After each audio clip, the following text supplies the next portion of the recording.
What's good, y'all? This SV Twist, the hood blogger, and I'm trying not to laugh, man. We got a very special guest on the show today. You know, the one and only Omar Gooden. Thanks for coming on the show, bro, man. How you doing today? That's good. Oh man, I'm blessed, man. Thanks for having me, brother, man. And thanks for coming on, man. And I'm not gonna kill too much of your time. I just from the beginning, I wanted to know if you could give us a little backstory on how life was before the entertainment business. Let's see. Before the entertainment business, that was way before my time. Because it's in the blood. I mean, Pops was a Rolling Stone. You know what I'm saying? Wherever he laid Yes. his hat was his home. But I mean, and he was an entertainer, is my point. Uh, so was my mother. So there was nothing before. You know what I'm saying? Far back as I can remember, that's the life I was already living. You know what I mean? That's till about 5. That's about all. About as far back as I can go was 5 years old. And by 9 years old, I had my own career. You know what I'm saying? So there really Wow, was nothing 9 years before. old. Yeah, this is the existence that I know. You know, is it weird to do this and it? Nah, it's just it is. It's but it's hard to describe because you also know that not everybody does what you do. You feel me? At a young age, and even fewer are actually good at it or still continue after they started as a child that young. You know what I'm saying? So yeah, I'm blessed, Yes, man. Highly yes. favored. Now I'm raising kids and going, oh shit, I remember that age, kind of like, you know what I mean? And what do they need to know right now? You know what I mean? There's so many things you want to tell a child. Like he's 4, relax, he'll get it in time. All right, I'll wait. So, how was it growing up, being as though your father was a lead singer? He's a legend. You know of the group Main Ingredients. If it's any of you guys that's watching this and you're younger, how was it growing up? I'm pretty sure y'all were like out places and people were starstruck, stopping you guys and things of that nature. How was that experience? Absolutely not what you just said. The thing is, now here's the story, man. Let me break it down to you real quick. Now, when I grew up, we didn't have money. We didn't have a lot of money. Okay. So it's all I knew. I didn't know the full story until very recently. So good timing for you on being able to answer this correctly here. My father was a singer back in the 70s, right? He had big hits like the year I was born. One called Everybody Plays the Fool. You know what I'm saying? And in I say matter of fact, no, let me take that back a little bit because he had his before that. It was in the early 70s. He had a hit. I was born in 76. All right. By 76, Okay. apartheid starts. He goes out to South Africa. It's a bad time to perform if you're from the States. So you come back home, you get blacklisted. So the money dried up because of that. You know what I mean? I thought he Ah, just wasn't good money with money or something. I was like, you got fucked in the deal or whatever. We don't know how to save something along those lines. But it just wasn't the case. They actually uh, so to have a hit record is one thing. Like, oh man, it was a hit. It was everything. Boom, and it was. It was number one for a while. You know what I'm saying? It was up there on the charts. I don't know. Maybe if it didn't get all the way to 1, it was close. It was close enough to everybody and their mama know the song. You know what I mean? So, exactly. and then when he got home, you know what I mean? That my life was just getting started, and he was, losing the money that he had accumulated off Okay. of those hit songs. You feel me? So Hmm. it was just different for me, you know what I mean? And then by the time I could really know what's going on, and my pops is an entertainer. Oh, this is dope. Okay, shit, I was too now. Now, now I'm, I started acting, getting jobs at 9, 10, 11. By 12, I booked a show called Wild and Crazy Kids on Nickelodeon. I That ran remember for that. 3 years. Soon as that ended, Hanging with Mr. Cooper starts, and I'm on that for 5 years. Soon as Yes. that ends, you know what I'm saying? One of the executive producers from that show started a new show called Smart Guy. And that ran another 3 years. Next thing, now I'm 24 years old. You know what I mean? That's how it goes. That's how it went for me. So this is literally all I've known. Well, it's amazing. And with you explaining that, it kind of reminded me that your career was like a timeline of my life. I'm 33, Sure. so at the time, hanging with Mr. Cooper, I was a child. I loved that show. You know what I mean? The Nickelodeon appearances, and then taking it all the way up to becoming a young adult. And then you got Hmm. Baby Boy. So it's like, Hmm. things was like maturing with people from my age group. It's like everything No, was mad totally. crazy. You know what Yeah, I yeah, mean? yeah. So Now, a lot of people tell me, they grew up watching me, and I was like, yeah, I was growing up too at the same time. You know what I'm saying? As I was a kid learning shit and reading the lines and woo woo woo. But I was at the age where people that were the same age as me were learning these lessons and whatnot, and going through these experiences at the same age as me at the same yes. exact time. So it's wild. And now that we're all, a little older than you, in our 40s, just a little bit, we can appreciate that we all grew up together. So it's dope. Stop. Absolutely. So you said you got into entertainment at the age of 9.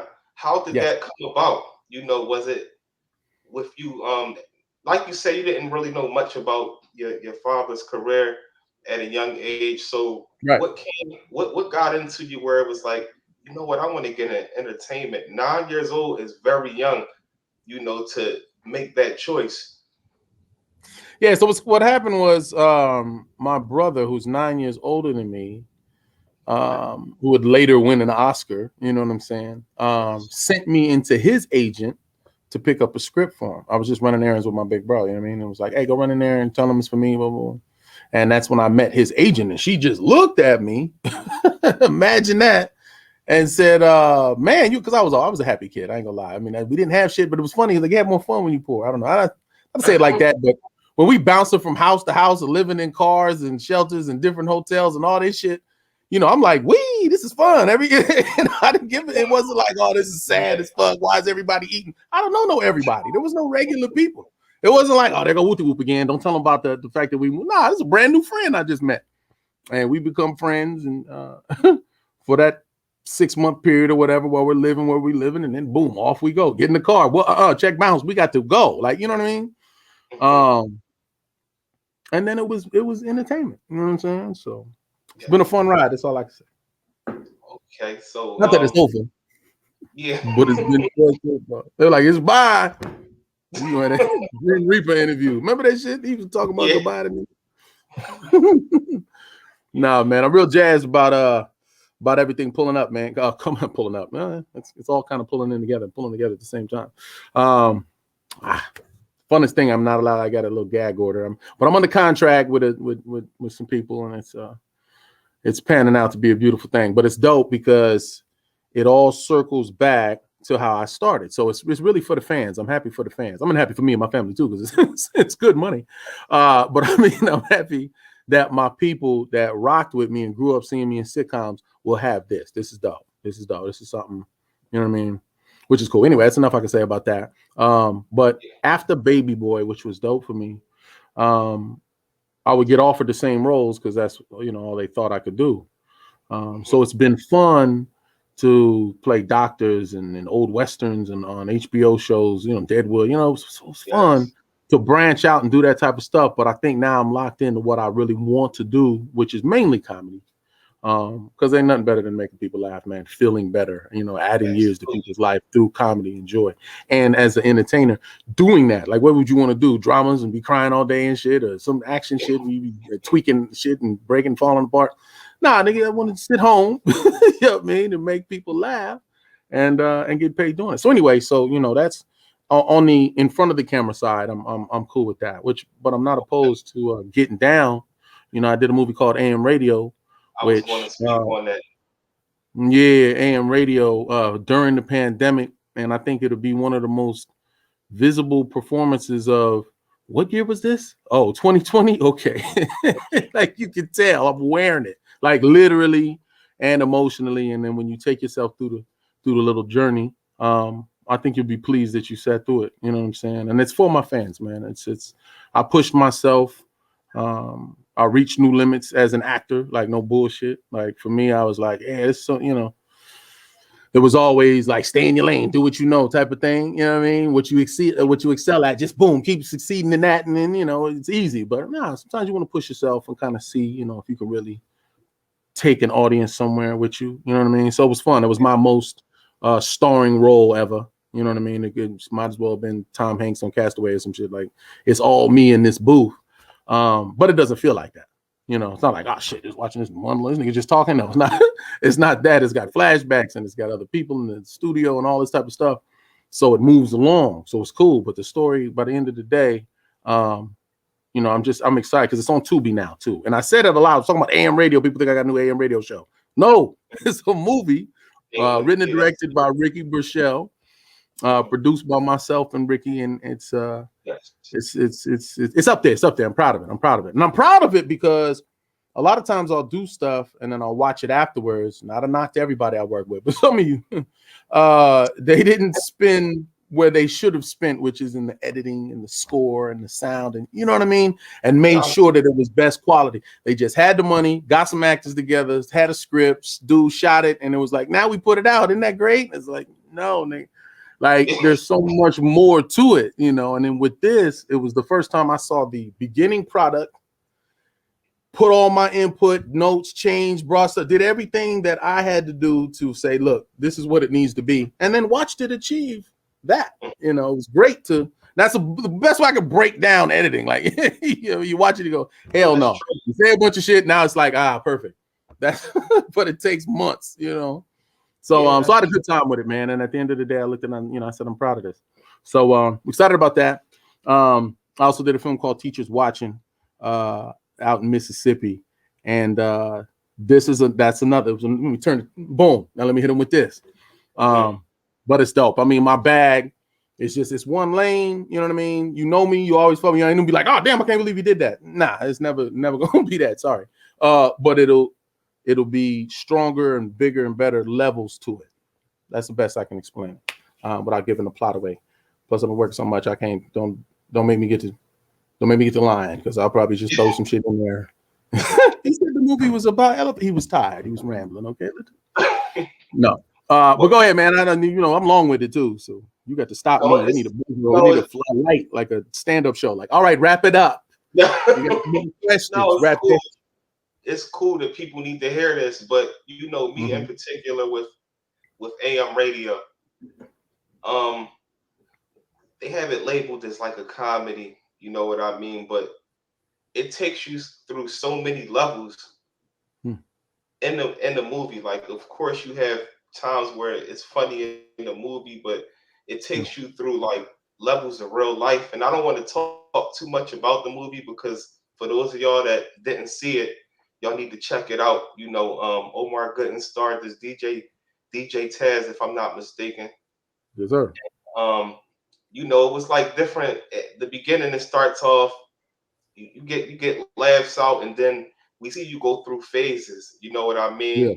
From the scene when you go home to where I don't want to touch up too much on it. Right. That's why I tried to just set it up and make it sound mysterious, and then go watch it. Because if you start talking about it, you'll be like, oh, this is the part he was talking about. It's tough. It's tough to explain.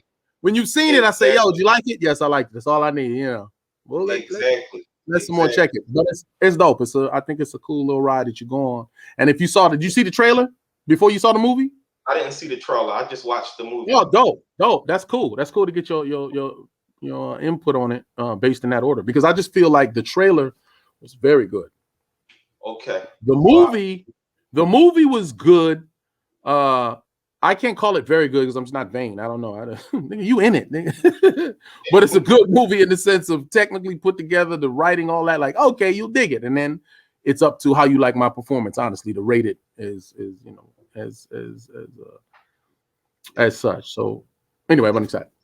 No, it was definitely great. But is this the first movie that you produced? Yes. Movie. I produced a lot of sitcom. I did a series called Family Time. We did 91 episodes. Yes, I saw that. All through the 2000s. Yeah, man. So it's dope. We completed that. And I was a producer, writer. Never directed that though, or edited. No directing and no editing. Let's just be clear. Okay, so can you explain the difference and the challenges between producing and just acting a role? Well, most producers that start off as actors do both for a while. So that's kind of a nuance to it. Okay. Producing is more writing and on the creative side of it. Could also be financial, but you have more overall control and more I almost said back end. You get money and when after everybody else paid, you still keep getting paid. That's the big Yeah, thing that's about a beautiful. producer. No. But specifically, what they do is more like you could be one of the writers, and you're a producer because you're helping produce the project. Like, you know what I'm saying? Hmm. But there's also like actors and directors as well. So it ain't no big thing about wearing two hats. It just is what it is. It's just extra work is what it is. Now, if you're just quote unquote a producer, like you're not in the film, yeah, you could be a writer. You can be someone helping with the production, the hiring and firing of people. Like, you know what I mean? There's a lot of different producers. You watch a movie, let the credits roll. Associate producer, executive producer, we'll do assistant producer to the associate producer, first AD, second, and they be like, damn, how many money? There's a lot of jobs, man. There's a lot, but It it's is. dope. Now the cool thing, man, I like saying this because you don't always think about these things when you do interviews. I'm like, what do I got to plug? What do I need to get out? Follow me, blah blah blah. But there is a movement that we're going to start on educating our kids, and when I say my kids are mixed, but they're black because they're half me. You feel me? So the challenges that hit our community don't just stop there. But anyway, we're excited to start educating kids about the jobs that are available to them that they just don't know to ask for. Wow. If you want to work on a film and you say, yeah, well, I'm not an actor. That's one job, and that's probably the hardest one to get. Trust me, you look on a set, you see like, damn, all these people. A lot of them jobs are grandfathered and uncled in and the homie hook up in, like, just because no one else is asking or checking for them. And not to undermine their difficulty level. I mean, there's levels to it. You'll see grip boy, second grip boy, third grip boy, four. You really need 5 months. You know what I'm saying? One dude does more. He's coordinating what to do, but it's a lot of equipment needs to be moved. You need lighting set up. Lighting is very important. It's a whole department. Sound. There's so many levels to making entertainment, visually, that there are a lot of jobs that they just don't tell you about. The days of the world. You ain't gonna learn in school. That's a damn sure. What's a grip boy? What's a sound guy? What? Listen, these are jobs that you have to, and then there's always levels, which is great. That's what I love about it. It's like if you've been active for 30 years, what are you doing? Or why are you just an actor? I mean, no offense to the people that are just actors. Maybe that's how I you know get what out. you're saying. But there's not many that aren't going, okay, now I'm still here. Okay, cool. Producer. Okay, writer. Oh, let me direct one. Boom, boom, boom, boom. Hmm. You know what I'm saying? You banking in yourself. But that's where it's at, because we're all fans of our craft and we watch TV and we Exactly. watch movies. You know what I'm saying? And it's like, we're the same. Actors are the same. We're fans as well. We just want to add to that shit and make it dope. I know Yeah, it. that's heavy. That's heavy. What was the most challenging role that you ever acted, if you had one? Challenging there's levels to that. I mean, because like Baby Boy, right? Challenging. I was 24 years old. I was 260 pounds, 6'1", like get in shape. That's what John Singleton said. Hit the gym. I see you in 3 months. Here's the script. I was like, what? Yeah, I mean, I read the script, shaved my head, started doing push-ups. At 24, just do that. You'll lose 20 pounds. You know what I mean? And then the other like 10 to 15 that I lost until I was, all the way there. We had a trainer. We did this diet, blah, blah, blah. So there was the how hard was it type of like physically challenging. I mean, not at 24. It was nothing. It was just like, cool, we're waking up at 6 today. Like it was whatever. Mentally locking in. It wasn't as far off as following my career would lead you to believe.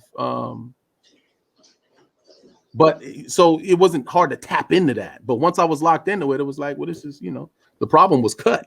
That's what the problem was. Stop, nigga, we're done. I had the girlfriend in the movie. We started dating. They said cut, and we just kept going. Like Wow. it was that type of film. Oh, we dated for like 3 years. It was crazy. We almost had kids. No, I didn't get that deep.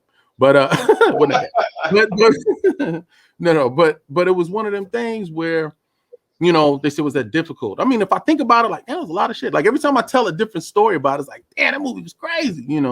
But I did a series called Playmakers.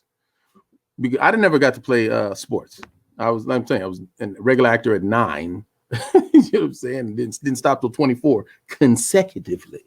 I'm talking, Wow. getting lessons from school and heading off, and not private school and that shit. I went to regular school, North Hollywood High School. I ran up there and let me get my boom, boom, boom. You know what I mean? And it's just like,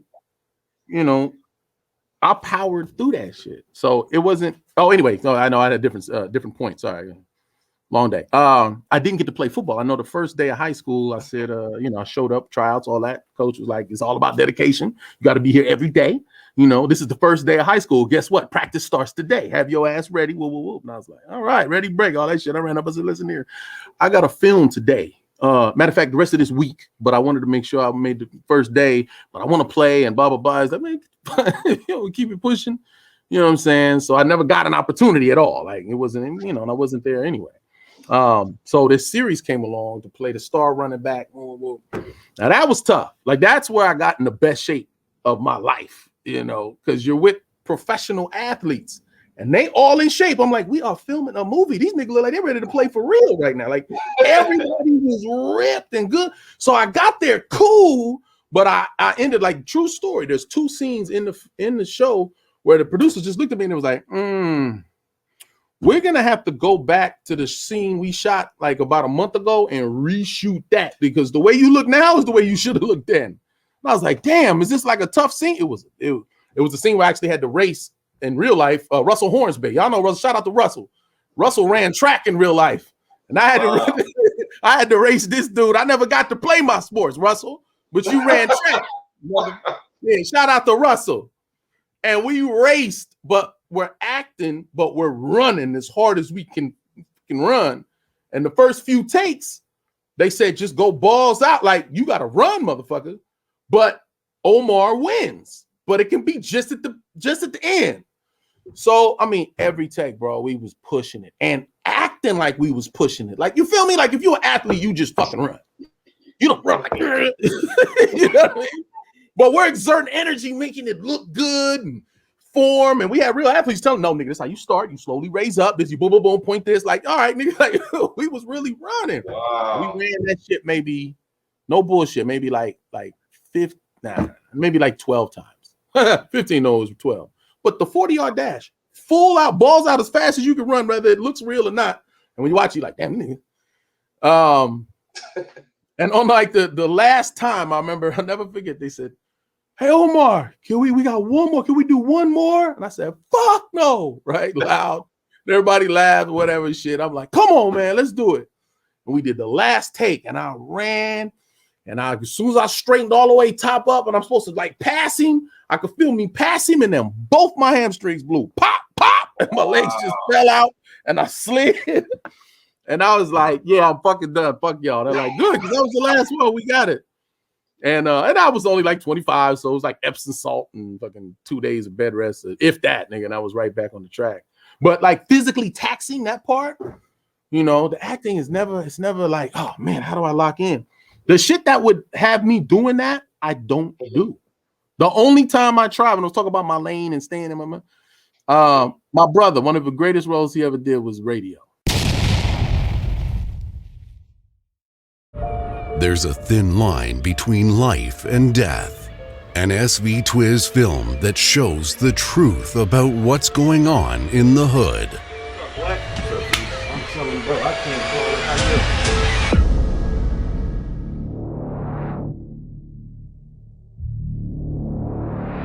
So yeah, cousin, if you're gonna be able to help me out with this job, like I need this one real bad. Like I'm not trying. You've seen the rest. Now it's time to see the best.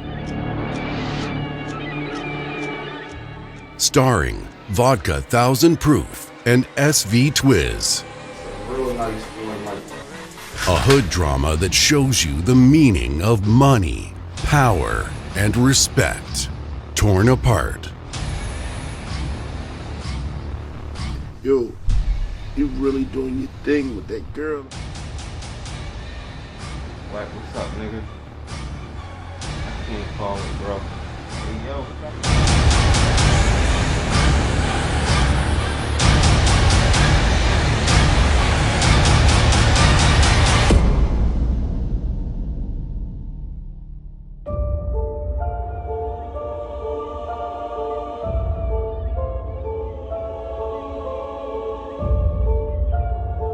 Watch it now on YouTube at Life with the Philly Fam.